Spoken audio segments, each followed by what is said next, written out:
د طالبانو دفاع وزیر مولوي محمد یعقوب مجاهد او ډاکټر صاحب ښاغلی ولسمشر محمد اشرف غني د نوي اقتصادي تګلارې په اړه تفصیلي خبرې کړې دي.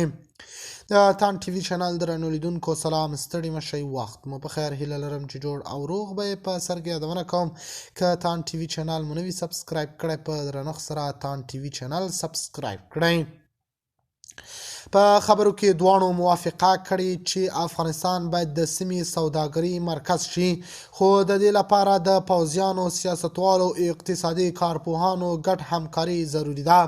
ډاکټر صاحب ښاغلی ولسمشر محمد اشرف غني ویلي دي باید هغه کسان چې استعداد لري باید په دغو دندو وګمارل شي. بیا له بلې خوا پاکستاني شنونکي د افغانستان سیاسي بدلونونه د سیمې لپاره لوی سر خوږی دی. پاکستاني شنونکي ویلي چې که افغان مشران سره یو ګډ سیاسي دریځ ته ورسیږي د سیمې پخوانی توازن به بدل شي. د لویې جرګې لپاره تیاری افغان مشران ښایي په ګډه غونډه کې سره مخامخ شي. سرچینې وایي چې ښایي په نږدې راتلونکي کې د افغانستان راتلونکي لپاره یوه لویه جرګه ترسره شي چې اشرف غني، ملا یعقوب سمیع سادات، خوشحال ساده او نور پخواني چارواکي به پکې برخه واخلي. آیا دغه غونډه به پای ته ورسیږي او که نه؟ بیا له بلې خوا ملا یعقوب د پاکستان وروستیو ګواښونو په اړه بېساري امنیتي حالات اعلان کړی.